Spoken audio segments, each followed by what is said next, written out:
여러분, 추수가 끝나고 나면 남아있는 것이 지푸라기 같은 게 남아서 바람에 많이 날립니다. 그 지푸라기를 보면서 시인 우리 정호승 시인이 지푸라기라는 시를 지었습니다. 함께 나누기를 바랍니다. 나누겠습니다. 나는 길가에 버려져 있는 게 아니다. 먼지를 일으키며 바람 따라 떠도는 게 아니다. 지푸라기라도 잡고 싶은 당신을 오직 기다릴 뿐이다. 내일도 슬퍼하고 오늘도 슬퍼하는 인생은 언제 어디서나 다시 시작할 수 없다고, 오늘이 인생의 마지막이라고 길바닥에 주저앉아 오는 당신이 지푸라기라도 잡고 다시 일어서길 기다릴 뿐이다. 물과 바람과 맑은 햇살과 새소리가 섞인 진흙이 되어 허물어진 당신의 집을 다시 짓는 단단한 흙벽돌이 되길 바랄 뿐이다. 우리가 지푸라기 같은 존재라고 얘기하면 아무 존재감도 없는 그런 형편에 있는 사람을 이야기합니다. 가능성도 희망도 쓰여질 것도 찾는 사람도 의지할 것도 없는 바로 그런 사람들, 살아있지만 죽어가는 사람들을 이야기할 때 참 지푸라기 인생이다, 그런 생각을 우리는 하게 됩니다. 본문에 나오는 바로 사마리아와 갈릴리 사이에 있는 마을 외곽에 있는 한센병 환자 10명이 바로 지푸라기 인생들과 마찬가지였습니다. 그들은 육신의 고통으로 인해서 늘 항상 그 고통 속에 살아가는 삶이었습니다. 그리고 병의 특성상 가족들과 함께 살아갈 수가 없어서 따로 마을 외곽에 쫓겨나가서 외롭게 살고 있을 뿐 아니라 그들은 마을 사람들이 가져다주는 음식에 의지해서 먹고 살아갈 수밖에 없는, 어떻게 보면 너무나 안타까운 인생을 살고 있습니다. 그보다 더 힘든 것은 하나님의 율법에 기록되어 있기에 하나님 앞에 나아가서 마음껏 예배하지도 못하고 제사하지도 못하는 그런 영적으로도 고립된 그런 생활을 하고 있었습니다. 그들의 삶은 어쩌면 바람 따라 이리저리 휘날리는 지푸라기와 같은 그 인생이었지만 오늘 이들이 예수님을 만났습니다. 예수님을 만나고 난 다음 특별히 사마리아 출신의 이 한센병 환자는 지푸라기 인생에서 흙벽돌이 되어서 집을 쌓아나가는 아름다운 인생으로 변화된 이야기가 오늘 이 본문에 나오고 있습니다. 사랑하는 여러분, 우리는 기적이 필요한 시대에 살고 있지 않습니까? 많은 것이 기적입니다. 우리가 살아가는 삶을 보면 옛날에는 정말 전부 다 기적처럼 생각했던 것을 우리는 현실에서 평범하게 바라보고 있지만, 그러나 여전히 우리의 삶은 기적을 필요로 하는 사람들이 참 많습니다. 하나님께서 기적으로 내 삶을 풀어주시지 아니하시면 나는 이 문제를 헤쳐나갈 길이 없다고 생각하는 삶의 환경과 어려운 여건 속에 있는 사람들이 얼마나 많은지 모릅니다. 그렇다면 정말 지푸라기 같은 사마리아 한센병 환자가 기적을 통해서 자기 삶이 바뀌어진, 새로워진, 달라진 그런 기적이 정말 내 삶에도 이루어지기를 우리가 정말 간구한다면 오늘 하나님 말씀 앞에 우리의 삶을 다시 비춰보면서 이 지푸라기 인생 같은 바로 그가 붙잡았던 그 믿음의 소중한 기적의 역사들을 오늘 우리가 함께 참여하기를 바랍니다. 그들의 기적의 역사가 일어났었던 이유가 뭘까요? 첫 번째는 그들에게 믿음의 절박함이 있었습니다. 믿음은 믿음의 대상이 있어야 된다고 말씀드렸죠. 믿음의 내용이 있어야 됩니다. 그리고 믿음의 자세와 태도가 있어야 믿음이 삶으로 이어지게 되어 있습니다.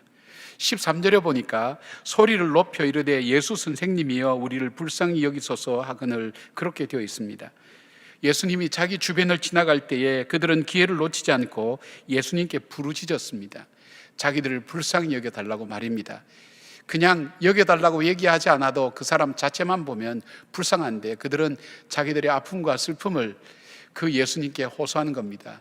예수 선생이여 우리를 불쌍히 여겨달라는 이 단순한 호소와 간절함, 그러나 이것이 보통 호소와 간절함이 아니라 바로 이 속에는 놀라운 신앙 고백과 그리고 인생이 표현할 수 있는 가장 절박한 그 절박함과 간절함이 바로 이 표현 속에 담겨 있는 것을 보게 됩니다.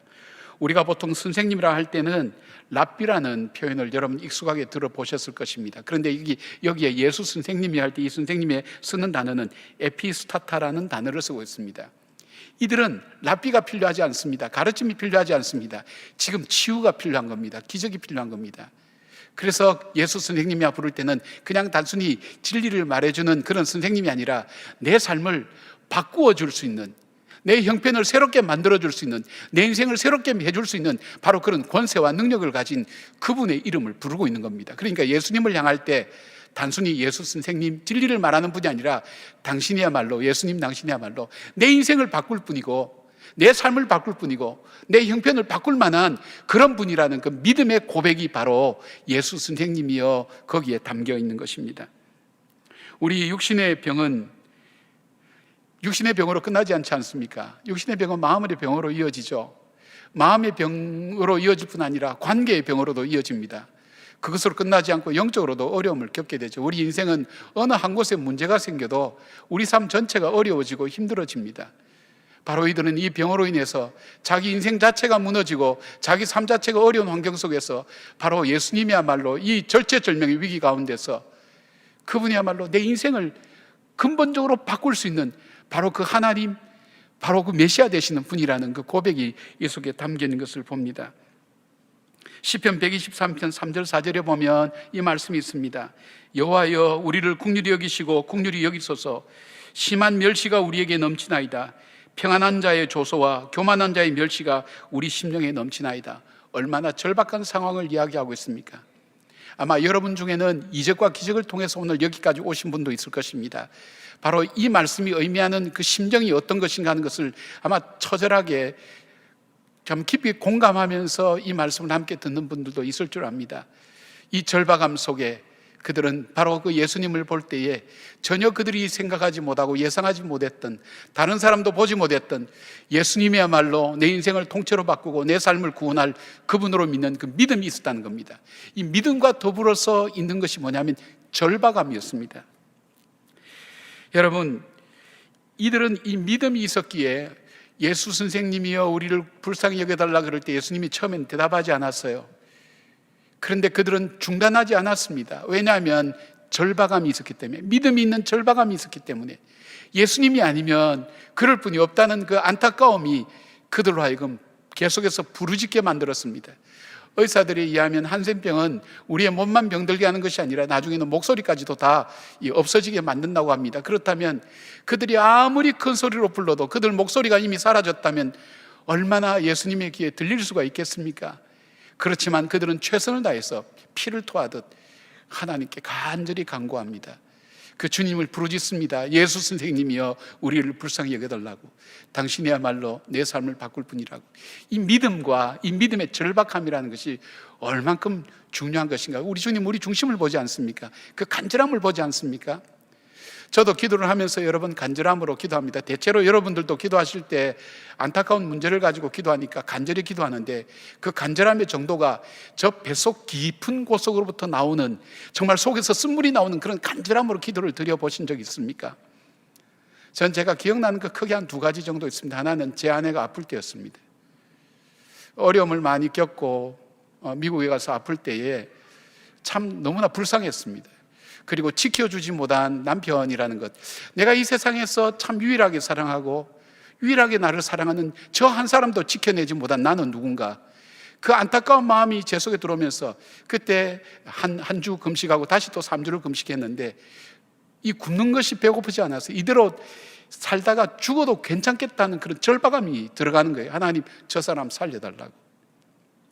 그때 참 너무 간절하게 기도했던 그 기도의 응답으로 오늘 우리가 함께 가정 살면서, 저는 저희 집사람이 저를 어떻게 볼지 모르지만 저는 집사람 볼 때마다 그 간절함의 기도에 응답하셔서 오늘 살게 하신 그 하나님을 보는 거예요. 하나님께 순간순간 기쁨으로 하나님께 감사하면서 간구하는 거예요. 하나님 감사합니다. 그리고 또 하나가 있다면, 우리가 70일 새벽 기도할 때 우리가 건물 다 부셔놓고 우리 성도들이 매일 2,000명씩 본당에 모여서 새벽마다 예배를 드리지 않았습니까? 70일 동안. 그 70일 동안 예배드리는 마지막 날 우리 청년 하나가 계단에서 굴러서 거의 사경을 헤매는 그 지경까지 이르게 되었습니다. 그 장면을 보고 저는 2층에 있는 제 방만 조금 남겨놨거든요. 먼지투성인 그 방에 납작 엎드렸습니다. 그리고 하나님 앞에 정말 속에서 쓴물이 올라오듯이 하나님께 간절히 기도했습니다. 하나님 이 청년 살려달라고. 이 청년이 죽고 나면 저 교회는 교회 짓다가 70일 새벽기도에서 마지막 날 청년을 죽인 그런 교회라고. 그렇게 되면 하나님 영광 가립니다. 그리고 하나님, 저는 여기서 목회를 못합니다. 아니, 여기서만 목회하는 것이 아니라 저는 목회를 못할 것 같습니다. 생명을 살리고 사람을 살리기 위해서 시작한 이 예배와 기도가 하나님이 마지막 날 어떻게, 그것도 젊은 청년이 저렇게 죽어가야 됩니까? 하나님, 여러분 한번 입장을 한번 생각해 보십시오. 별로 공감 안 하는 것 같은데 얼마나 안타까운지 몰라요. 정말 그렇게 기도한 적이 없어요. 기적적으로 여러분 치유된 것 여러분 알지 않습니까? 아무도 예상하지 못하지 않았습니까? 며칠 전엔 전화 왔어요. 목사님, 저 시집가요. 그렇게 전화가 왔어요. 그래서 내가 주례하기로 했는데 어느 사람이 주례하냐 그렇게 물어봤어요. 주례받으러 따라오겠다고 그래요. 그 결혼식 무효라고 제가 그렇게 얘기했어요. 얼마나 기쁜지 몰라요. 절박하게 기도할 때, 사랑하는 여러분, 우리가 절망하고 낙담하는 건 맨 마지막에도 괜찮잖아요. 그런데 우리가 그 전에 하나님 앞에 정말 죽을 심정을 가지고, 내가 그 믿음을 가지고 절박하게 하나님께 기도해 보신 적이 있습니까? 이 이사야 55장 6절에 이 말씀이 있습니다. 너희는 여호와를 만날 때에 찾으라. 가까이 계실 때 그를 부르라. 이 한센병의 환자들은 예수님이 지나갈 때 그 기회를 놓치지 않았어요. 여러분, 요즘만큼 어려울 때가 있습니까? 어렵기 때문에 요즘만큼 기도하기에 간절하게 주님 앞에 부르짖을 때가 어디 있을까요? 여러분, 저는 정치에 대한 것도 별로 그렇게 여러분에게 뭐 얘기하거나 표현하지 않지 않습니까? 객관적으로 볼 때 이 나라가 미래가 있을까? 저는 개인적으로 없다고 봅니다. 현재로 봐서는 재정 문제가 이렇게 어려워지고 나라의 빚이 많아지고, 그 다음에 이 사회가 어디로 갈 것인지, 어려울수록 서로 돕고 사랑하고 함께하고 위로해야 되는데, 코로나 걸리는 환자들은 정말 사회에서 없어져야 될 사람처럼 여기고 서로 반목하고 나누어지고, 분노하는 이 가운데서 어떻게 이 민족이 하나가 될 것인가? 지역과 계층으로 나누어지고 여러 가지 모습으로 나누어진 이 나라가 어디로 갈 것인가? 여러분 한번 생각해 보셨습니까? 지금보다 경제는 훨씬 더 내년에 힘들 것입니다. 사람들의 마음은 더 팍팍해질 것입니다. 우리가 읽어왔던 그 아름다운 좋은 덕목들은 더 이상 우리에게 가치 있는 것이 되어지지 않는 이 상황 속에서 우리의 자녀들은 어떤 모습으로 자라게 될 것인가? 초등학교 1학년, 2학년 교과서에다가 성의 문제를 책으로 만들어서 전 학교에 배포한 거 보면, 그 성의 문제에 대한 나온 그림이나 보면 초등학교 학생들부터 성적으로 관심을 갖고 그렇게 관계를 가지라고 강조하고 조장하는 것 똑같은 그 내용들이 다 나온단 말이에요. 이것이 어떻게 교육자들이 해야 될 일인가? 이 나라가 어떻게 미래가 있는가? 정말 그렇게 여러분 생각해 본 적이 없습니까? 내 자녀들이 살아갈 이 나라, 순교의 피로 자유 대한민국이 있기 위해서 죽음으로 피로 건져낸 이 나라가 쉽게 이루어진 나라가 아니라는 것 알지 않습니까? 중동에 가서 노력했던 사람들, 월남에 가서 죽었던 사람들, 그런 과정을 통해서 피와 땀을 흘리고 잠을 자지 못하면서 이루었던 이 나라, 절대 쉽게 이루어진 나라가 아닙니다. 맨바닥에 앉아서 무릎 꿇고 기도하며 어려울 때마다 함께 합심하여 간구하고 부르짖었던, 고향 땅을 떠나고 그리고 이 땅에 와서 홀로 살면서도 하나님 의지하고 어려운 이웃들을 돕고 사랑하며 살아왔던 이 교회와 그리고 이 나라와 이 민족이 저절로 이루어진 나라가 아닙니다. 우리가 생각했던 그 나라가 계속 갈 것 같습니까? 나라의 문제가 아니라 내 자신의 마음이 그래 갈 것 같습니까? 여러분, 신앙이 있던 사람이 신앙이 없으면 죽습니다. 그 위기감이 없습니까? 정말 우리가 할 수 있는 것은 아무것도 없는 것 같습니다. 아무것도 없는 거예요. 예배 그만드리라 그러면 그만드릴 수밖에 없고, 저항해봐야 여러분 어떻게 하겠어요? 우리가 어떻게 할 수 있을 거예요? 우리가 신앙의 본질의 문제가 다가가면 우리는 분명히 달라져야 되지만, 그러나 우리가 사회 속에 함께 더불어 살면서 어떻게 도와가며 힘이 되어질 수 있을까 하는 그 마음을 가지고 돕고 함께하는 마음이 있기 때문에 지금 이렇게 참여하고 참고 이렇게 견디고 있는데, 여러분 이것이 안타깝지 않냐 이거예요. 아니, 이 문제가, 이 현상이 문제가 아니에요. 앞으로 우리가 살아가야 될 이 미래는 어떻게 될 것인가? 결코 여러분 녹록하지만이 아니할 겁니다. 그렇다면 어떻게 되겠습니까? 우리가 정말 하나님 믿고 하나님 우리 역사의 주인 되시고 내 삶을 주관하신다면 왜 기도하지 않아야 되겠습니까? 이 안타까운 현실, 그 현실이 나에게 피부로 와닿을 때는 이미 많이 늦습니다. 여러분, 깨어서 기도하십시다. 하나님 앞에 우리의 믿음, 이 역사를 주관하신 하나님, 이 나라를 주관하신 하나님, 그리고 이 나라가 함께 더불어 저 북한에 있는 동포와 더불어서 이 민족이 정말 열방 가운데 축복의 통로로 쓰임받는 나라가 될 수 있도록 이 민족을 붙들어 달라는 간절한 기도가 절박하게, 아니 그것도 안 된다면 내 자녀가 자랄 미래는 어떤 나라가 될 것인가 하는 것을 한번 생각을 해보셨습니까? 우리가 홧김에 사는 것도 아니지 않습니까? 내가 옳다고 생각하는 그것대로 세상이 되는 것도 아니지 않습니까? 삶이 하나님께 있다면 하나님께 온전히 기도하는 자리에 여러분 편안하고 건강하고 여러분이 할 수 있을 때 여러분의 일상을 쪼개어서 기도하는 시간을 갖기를 바랍니다. 하나님 앞에 정말로 기도하기를 바랍니다. 한 분 한 분의 기도가 소중할 때입니다. 바로 이 자리에 있는 또 영상을 통해서 예배드리는 여러분들의 그 기도가 하나님 마음을 움직이고 하늘 보좌를 움직이고 이 땅의 역사를 바꿀 줄로 믿습니다. 이 한센병, 이 사마리아 한센병 환자가 부르짖었던 이 믿음의 간절함, 절박한 부르짖음, 바로 이것이 기적의 첫 번째 단계였습니다. 두 번째는 뭐였습니까? 바로 믿음의 순종이 있었습니다. 10명의 한센병 환자는 예수님께 간절히 부르짖습니다. 주님께서 이들을 돌아보십니다. 그리고 14절에 이렇게 말씀합니다. 보시고 이르시되 가서 제사장들에게 너희 몸을 보이라 하셨더니 그들이 가다가 깨끗함을 받은지라. 주님께서 이들의 부르짖음을 듣고 상황과 현실이 심각합니다. 처절합니다. 지금 당장 뛰어가서 저들을 구해줘야 됩니다. 그러나 주님은 바로 응답하지 않았습니다.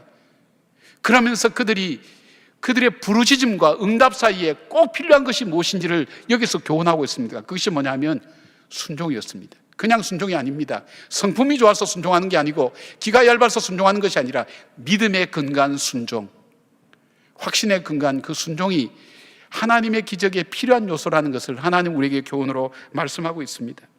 그 당시 율법에는 한센병 환자가 그 병에서 나음을 얻었다는 것은 제사장들에게 가서 확인을 받고 그 다음에 공동체 안에 들어갈 수 있었습니다. 그런데 예수님께서 바로 그 사람들에게 얘기합니다. 제사장들에게 가서 보이라. 그런데 자기 몸에 변화가 아무것도 없는 거예요. 그들이 행동할 이유가 없는 거예요. 여러분 혹시 오랜 병을 알아보셨습니까? 특별히 고질병이나 난치병을 알아본 분들은 자기 병에 대한 여러 가지 정보가 참 많습니다. 수많은 사람이 얘기합니다. 그러나 그 말을 다 듣고 다녀봐도 정말 낫지 못한 그 사람의 피곤함은 이루 말할 수가 없습니다. 혈류병 12일 동안 혈류병 걸린 여인이 그 여인을 표현하면서 성경은 의사 누가는 이렇게 표현합니다. 많은 의원에게 괴로움을 당했다고 그랬습니다. 이 사람이 명이다 저 사람 명이다 그래서 찾아갔는데 결국 돌아오는 것은 낫지 않는 것밖에 없으니까 돈을 잃어버리고 시달리고 그러면서 지쳤기 때문에 누가 이야기한다고 해서 쉽게 받아들일 수가 없고 순종할 수가 없습니다. 여러분도 그렇지 않습니까? 제가 말씀드린다고 그대로 다 하나요? 첫째는 인정이 돼야 됩니다. 그리고 받아들이고 이해가 돼야 됩니다. 그 다음에 또 거기에서 또 움직이는 것은, 행동하는 것은 또 다릅니다. 이런 단계들이 다 있습니다. 그런데 이 사람들에게 보여줄 수 있는 게 무엇입니까? 자기 몸에 변화가 아무것도 없었어요. 그러나 예수님께서 말씀하실 때 그들은 제사장들에게 같이 갔습니다. 그리고 가다가 길에서 그들의 병이 나은 것을 발견했다는 것은 무엇을 말합니까? 예수님의 말씀을 믿고 그 믿음으로 순종했던 것을 보게 됩니다. 성경은 어리석은 사람은 하나님 말씀을 못 들은 사람이 아니라고 말씀합니다. 하나님 말씀을 못 들은 사람보다도 하나님 말씀을 듣고도 순종하지 않는 사람이, 행하지 않는 사람이 어리석은 사람이라고 성경은 말씀합니다. 이 한센병 환자들은 예수님의 말씀을 믿었습니다. 아무런 증거가 나타나지 않아도 순종하여서 제사장에게 달려갔습니다. 이 순종이, 말씀을 따라 순종했던 이 순종이 기적으로 이어진 것을 보게 됩니다. 앤드류 머레이는 이렇게 얘기합니다. 모든 그리스도인이 되었을 때 처음 입학하는 학교가 바로 하나님의 순종학교라고 그렇게 얘기했습니다. 하나님 우리에게서 그 믿음에 의한 순종을 보기를 원합니다. 우리의 삶으로 나타나기를 원합니다. 우리 생활 속에서 구체화되는 것을 보기를 원합니다. 무엇에 따라서요? 말씀에 따라서, 주님의 말씀에 따라서 우리가 구체적으로 순종하는 것, 그 순종이 이적과 기적을 만들어가는 두 번째 단계라는 것을 보게 됩니다. 여러분 마음속에 나는 하나님께 이거 순종해야 되겠다, 이미 하나님께서 그 마음을 주신 분들 있을 거예요. 그런데 이것이 행동으로 잘 옮겨지지 않는 이유가 뭔지 한번 곰곰하게 생각해 보시고, 연습이 필요합니다. 훈련이 필요합니다. 작은 것부터 순종하는 훈련을 한번 해보시기 바랍니다. 내가 예배 시간에는 핸드폰 절대 안 보겠다, 내가 예배 시간은 졸지 않겠다. 내가 찬송 부를 때 딴 생각하지 않겠다. 여러분 찬송 부를 때 딴 생각해서 가사 놓친 적 많잖아요. 내가 정말 하나님께 예배 드릴 때 미리 준비하고 나오겠다든지 작은 것부터 여러분 순종하는 훈련을 하고 연습을 할 때 그 말씀을 따라할 때 하나님께 주시는 기쁨이 있습니다. 오늘 우리 간증했던 우리 집사님 가정도 마찬가지 아닙니까? 우리가 예배를 드릴 때 그 아이의 마음을 어루만져서 그 아이로 하여금 엄마 아빠에게 이야기할 수 있게 하고 그걸 통해서 아이는 해결함을 받으면서 엄마 아빠에 대한 신뢰를 하게 되고 가정 안에서 아름다운 대화들이 이루어지고 가족 간에 다쳤던 대화가 시작되는 것, 그것이 어디서부터 시작됐습니까? 가정 예배 쉽지 않습니다. 여러분 참 어렵습니다. 그것을 위해서 자전거 타다가도 마트에 갔다가도 그 시간 와서 지키는 그 작은 수고가 크고 놀라운 그 아이의 다쳐버릴 것 같은 그 마음을 열고 가족 때문에 행복을 느끼게 만들고 그리고 하나님 앞에서 자라나는 그 아이의 모습을 볼 수 있는 더 큰 놀라운 은혜와 역사로 나타난 것을 봅니다. 무엇입니까? 순종입니다. 여러분께서 작은 순종이 점점 커져서 큰 순종으로 말씀을 따라 이어지며 기적과 기적의 역사로 이어지는 순종함이 여러분 삶 속에 있기를 주님의 이름으로 축복합니다. 세 번째 이 기적이 일어났던 세 번째 단계가 무엇입니까? 그것은 바로 믿음의 감사가 그들 속에 있었습니다. 그들은 순종함으로 제사장에게 갈 때에 길에서 자기의 병들이 나은 것을 발견했습니다. 내 몸에 기적이 일어났는데 얼마나 감격스럽겠습니까? 이 사마리아 한센병 환자는 고함을 질렀다 그랬습니다. 얼마나 고함이 목이 터지도록 그렇게 고함을 질러도 그보다 더 표현할 수 있는 기쁨이 있겠습니까? 감격이 있지 않겠습니까? 영원히 이대로 살다가 죽을 수밖에 없었는데, 비참한 인생, 지푸라기 인생으로 살 수밖에 없었는데 내 몸이 치유함을 받았던 거예요. 몸의 치유함이 아닙니다. 삶이 바뀌고 자기 삶의 근본적인 것이 바뀌어지는 놀라운 변화들이 일어난 겁니다. 아마 각자 전하고 싶은 사람이 있었을 것입니다. 어떤 사람은 제사장들에게 먼저 가서 자기 몸을 보여주고 공동체 안으로 빨리 찾아갔을 사람도 있습니다. 어떤 사람은 집에 먼저 가서 이 소식을 전하는 사람도 있었을 것입니다. 그러나 사마리아 출신, 건강해도 질시와 멸시를 받는 그 사마리아 출신은 하나님께 영광을 길에서 돌렸다 그랬습니다. 가는 길에서 나중에 돌려도 될 것 같은 하나님께 영광을 길에서 돌이켜서 바로 그 기적과 이적이 있게 하신 그 예수님께 돌아가서 예수님께 감사함으로 나갔던 것을 우리는 말씀을 통해서 보게 됩니다. 16절에 보니까 예수의 발 아래에 엎드려 감사하니 그는 사마리아 사람이라. 요 발 아래에 엎드렸다, 바로 요 원어의 의미는 뭐냐면 그 사람 앞에 가서 고개를 숙이고 그 고개가 땅에 닿도록 엎드려서 자기가 표현할 수 있는 모든 존경과 사랑을 다 드리는 것을, 그 자세를 말합니다. 그리고 여기에 엎드려 이 표현, 그 다음에 나오는 감사하니라는 이 유카리스톤이라는 이 단어는 어떨 때 주로 쓰여진 단어인가 하면 하나님께서 죄인에게 은총을 베풀어서 자비를 베푸실 때 쓰는 단어입니다. 그러니까 이 사람이 감사했다는 뜻은 단순히 내 병을 낫게 해주셔서 감사했다, 그 뜻이 아닙니다. 내 인생을 송두리째 바꿔주신 하나님, 내 삶을 정말 바꿔주신 하나님, 예수님이야말로 나의 구세주입니다. 내 인생의 주인입니다. 내 삶을 새롭게 만드신 분입니다. 그 고백에 감사했던 것을 봅니다. 병남을 통해서 예수님을 메시아 되게 하심을 더욱 깊이 인식하고 하나님께 대한 감사의 마음을 전했던 것을 보게 됩니다. 그런데 중요한 것은 예수님께서 물어보셨다는 것입니다. 17절에 보니까 예수께서 이르시되 10사람이 다 깨끗함을 받지 아니하였느냐? 그 9은 어디 있느냐? 주님께서 찾으십니다. 그리고 19절에 그에게 이르시되 일어나 가라, 내 믿음이 너를 구원하였느니라 하시더라. 예수님께서 우리에게 찾으시는 것이 있습니다. 저와 여러분에게 찾으시는 것이 있습니다. 무엇인지 아십니까? 감사합니다. 길 위에 감사합니다. 내가 살아가는 삶의 현장에서 하나님께 내가 급한 것, 내가 좋은 것, 내가 원하는 것, 내가 이룬 것, 그것 감사하는 그 잊어버렸던 그 감사들, 내 삶 자체가 하나님의 은혜 속에 살아간다는 그 감사 잊어버린 것, 하나님 그거 찾기를 원한다는 것입니다. 하나님 그 감사를 우리에게서 찾기를 원하십니다. 지금 10명의 한센병 환자는 그들이 필요를 정확하게 알았습니다. 예수님께 믿음으로 나가서 간절히 부르짖었습니다. 인내하였습니다. 긍휼을 간구하였습니다. 믿고 순종했습니다. 이것만 해도 엄청난 일입니다. 그러나 하나님께서 정작 우리에게 찾으신 것은 바로 그 일을 행하신 하나님께 대한 감사였습니다. 여러분, 어떤 사람이 감사할 수 있습니까? 감사는 하나님이 살아계심을 믿는 사람이 감사할 수가 있습니다. 하나님이 살아계심을 믿는 사람은 하나님을 기쁘시게 한다 그랬죠. 그 다음에 내 인생 속에 내 인생을 지금까지 지켜오신 분이 하나님이시고 인도해 오신 분이 하나님이시라는 그 고백이 진심으로 담겨있는 사람이 감사할 수가 있습니다. 그때와 지금을 비교하면서 내 삶이 하나님이 이렇게 했는데 지금까지 내 삶에 오기까지 인도하신 분은 하나님이십니다. 그 고백, 하나님께서 행하신 것을 인정하는 사람이 감사할 수 있습니다. 그리고 어떤 사람이 또 감사할 수 있습니까? 겸손한 사람입니다. 하나님이 하셔도 내가 이만큼 했기 때문에 가능한 거지, 그것이 아닙니다. 그 일을 행하게 하신 그 하나님, 그리고 나로 하여금 하나님 앞에서 아름답게 살아갈 수 있도록 내 인생을 붙들어 주시는 그 하나님을 향한 겸손한 사람이 감사할 수 있습니다. 주님은 바로 이 감사를 찾는 것입니다. 여러분, 70일 새벽 기도하고 그 자매가 넘어졌을 때 제가 제 방에 와서 기도할 때 하나님께 주신 마음의 응답이 있었습니다. 뜻밖의 응답이었습니다. 제가 요만큼이라도 생각했으면 내 생각이라 할 건데 갑자기 제 마음속에 너는 나에게 감사를 드리지 않았다는 거예요. 하나님, 제가 기도할 때마다 감사부터 먼저 시작합니다. 습관이 그래 되어 있습니다. 뭐든지 감사합니다. 제가 그런데 감사하지 않다니까 그런 감사가 아니다는 거예요. 제가 방금 말씀드린 그런 깊은 감사입니다. 그 감사가 너에게 없었다. 제가 제 자신을 하나님께 항변하기 전에 돌아봤습니다. 모든 것이 하나님 은혜였습니다. 저는 건설회사는 돈만 주면 여러분 다 그대로 다 해준 줄 알았습니다.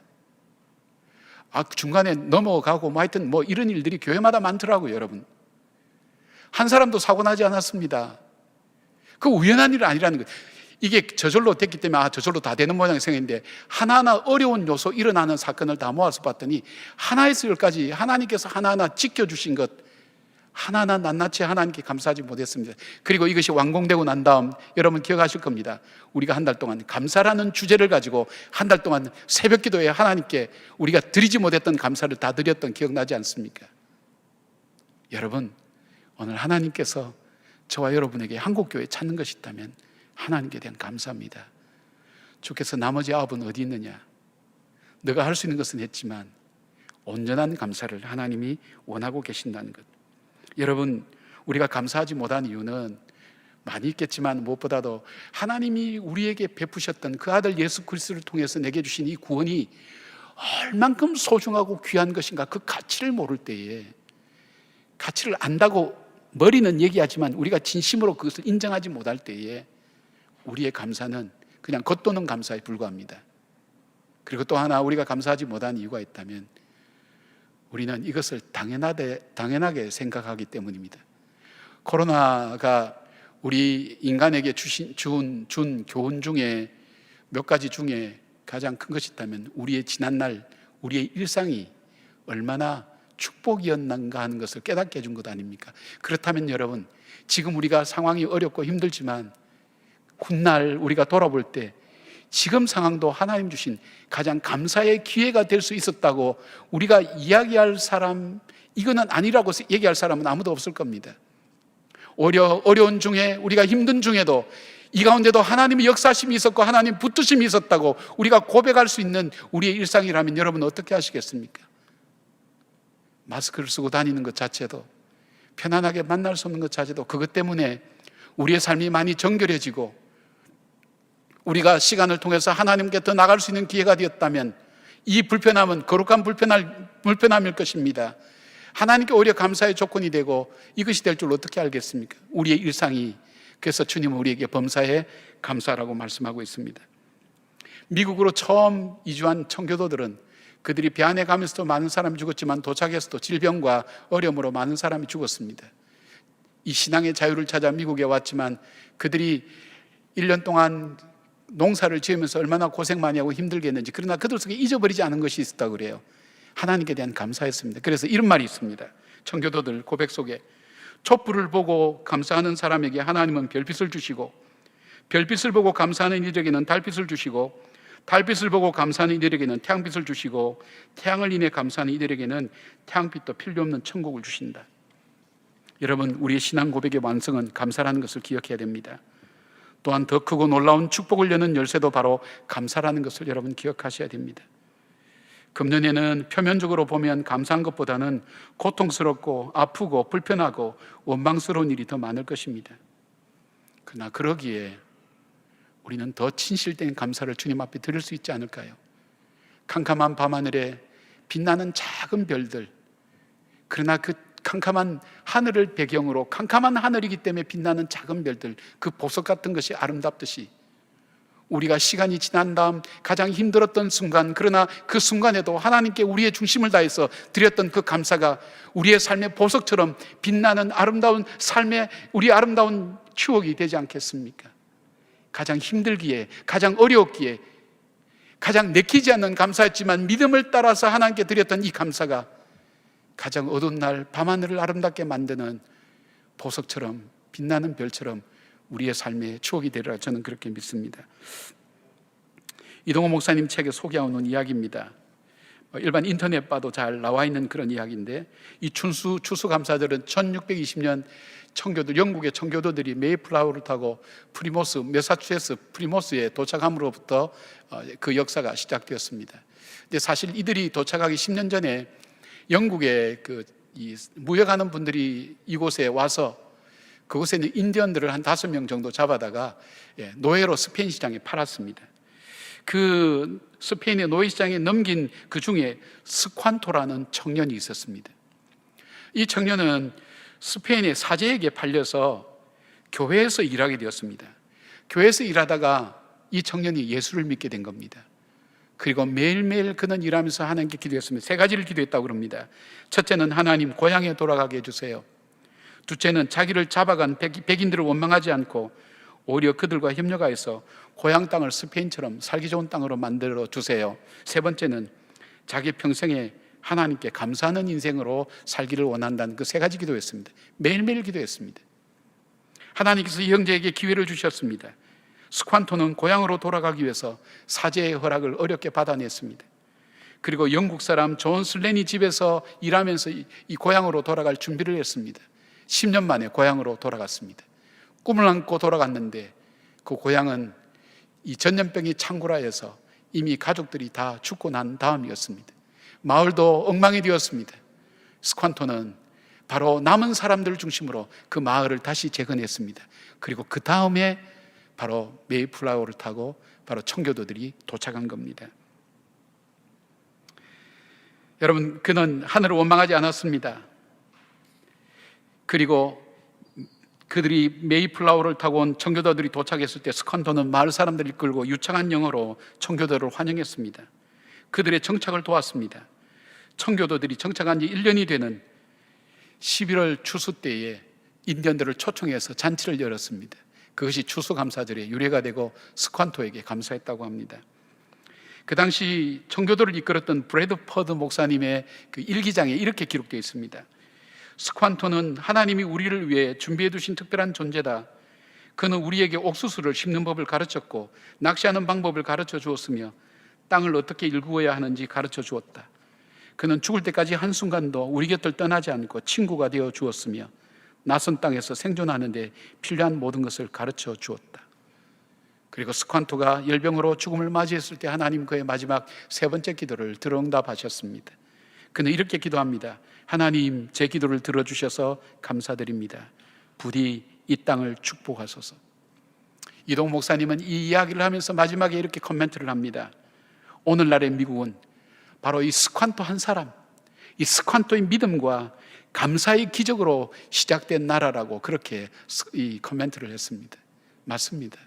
하나님께서 그를 예비해 주시지 않았더라면 청교도들은 더 많은 어려움과 고통을 당했을 겁니다. 믿음을 찾아온 그들에게 하나님 예비해 주신 하나님의 사람이었던 것입니다.